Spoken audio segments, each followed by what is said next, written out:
लोकसभेतील पराभवानंतर महायुती सरकारनं लाडकी बहीण योजना आणली। त्यावेळी अर्जांची पडताळणी न करता सरसकट लाभार्थी महिलांना 1500 रुपयांचा लाभ दिला। परिणामी या योजनेच्या बळावर प्रचंड बहुमत मिळवत महायुती पुन्हा सत्तेत आली। मात्र आता लाभार्थी महिलांच्या अर्जांची पडताळणी आणखी काटेकोरपणे केली जाणार आहे। बघूया या संदर्भातला हा स्पेशल रिपोर्ट।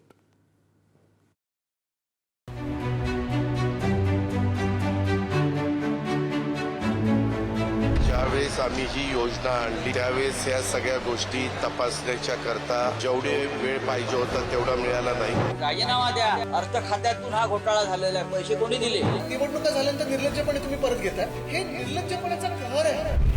ज्या बहिणी निवडणुकीपूर्वी सरसकट लाडक्या होत्या त्या लाडक्या बहिणी आता दोडक्या होणार आहेत। लाडकी बहीण योजनेत सरसकट लाभ देणं ही चूक होती अशी कबुली उपमुख्यमंत्री अजित पवार यांनी दिली आहे। त्यामुळे लाडक्या बहिणींची पडताळणी आणखी काटेकोरपणे केली जाणार आहे। ज्या महिलांचं कौटुंबिक उत्पन्न 2.5 लाखांपेक्षा अधिक आहे, ज्या महिलांच्या कुटुंबात 5 एकरपेक्षा जास्त जमीन आहे, कुटुंबातील केवळ 2च महिला पात्र ठरणार, ज्या महिलांच्या कुटुंबात कार आहे। आम्ही सरकारमध्ये तिघांनी मिळून काही योजना जाहीर केल्या।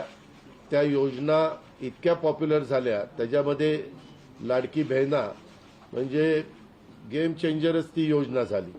अंडर करंट असा का बहिणींनी दाखवला की मी सगळे उताने पडले, सगळे आडवे झाले।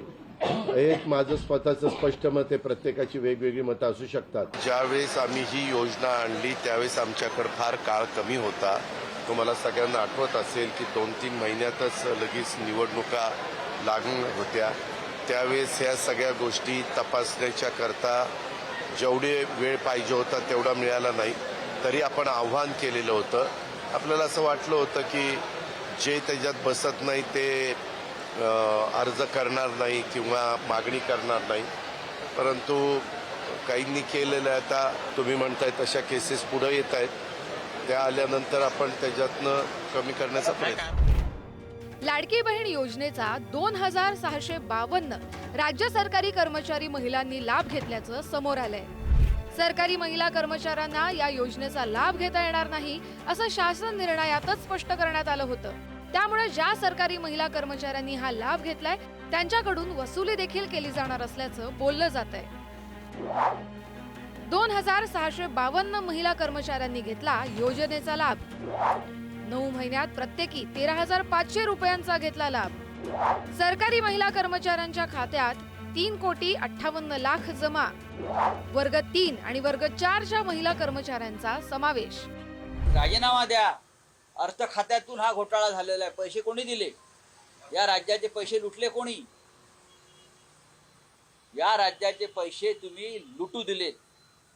लाडक्या बहिणींनी नाही तर लाडक्या भावांनी नावं बदलून महिलांची आपली स्वतःची नावं बदलून हा लाभ घेतलेला आहे। हजारो कोटी रुपयांचा, शेकडो कोटी रुपयांचा सरकारी कर्मचाऱ्यांनी हा लाभ घेतला आणि तुम्ही तो घेऊ दिला। तुम्ही छाननी केली नाही, तुम्हाला माहिती आहे, पण तुम्हाला मतं पाहिजे होती आणि अर्थ खात्याच्या माध्यमातून ही लूट झाली संपूर्ण। सिर्फ चुनाव के लिए ये योजना लाएगी, फिर वो शासकीय महिला हो या गैर शासकीय हो या नहीं हो, उसको सबको दिया गया।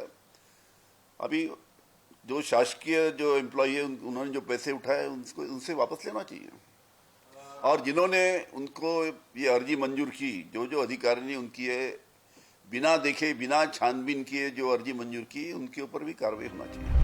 सध्या राज्यातील 2,46,00,000 महिला लाडकी बहीण योजनेचा लाभ घेत आहेत। मात्र आता लाभार्थी लाडक्या बहिणींना पैसे देताना सरकारची अक्षरशः दमछाक होतीये। त्यामुळे इतर खात्यांचा निधी महिला व बालकल्याण खात्याकडे वळवण्यात येतोय। त्यावेळी यंत्रणा हातात कोणाची होती? सरकारच्या। दिलं कोणी? सरकारने। खात्यात टाकलं कोणी? सरकारने। आणि आता निवडणुका झाल्यानंतर निर्लज्जपणे तुम्ही परत घेताय। राख्या कोणी बांधून घेतल्या होत्या? कधी ऐकले भावानी राखी परत घेतली, गिफ्ट परत घेण्याची, पाकिट परत घेण्याची?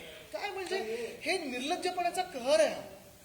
सर्वसामान्य कुटुंबातल्या ज्यांच्या हाताला काम नाही किंवा जे बेकार आहेत, बेरोजगार आहेत, अशा सगळ्या महिला, दुर्बल घटक ज्याला म्हणतो आपण, त्यातल्या त्या सर्व महिलांनी असे फॉर्म भरले पाहिजे हे अपेक्षित होतं। परंतु काही लोकांना असं वाटलं की लाडकी बहीण म्हटल्यानंतर सर्वांना साठी आहे म्हणून काही लोकांनी फॉर्म भरले आणि त्याच्यामध्ये झालेली ती चूक आहे. आता सरकारने हे आव्हान केलेलं आहे की ज्याच्याकडे 4 व्हीलर गाडी आहे, कोणी सर्व्हिसला आहेत किंवा आणखी कुणाचा व्यापार असेल, अशा महिला भगिनींनी स्वतःहून फॉर्म विड्रॉ करावा. लाडकी बहीण योजना सुरू झाली तेव्हाच महायुती सरकारनं निकष ठरवलेले होते. मात्र मतदानसाठी कागदपत्रांची छाननी न करता लाभार्थी महिलांच्या खात्यात सरसकट 1500 रुपये जमा केलेत. दरम्यान लाडक्या बहिणींना 2100 रुपये देण्याचं आश्वासनही हवेतच विरलंय. त्यामुळे तेव्हाच सरकारनं काटेकोरपणे अर्जांची छाननी केली असती तर आज ही वेळ आलीच नसती.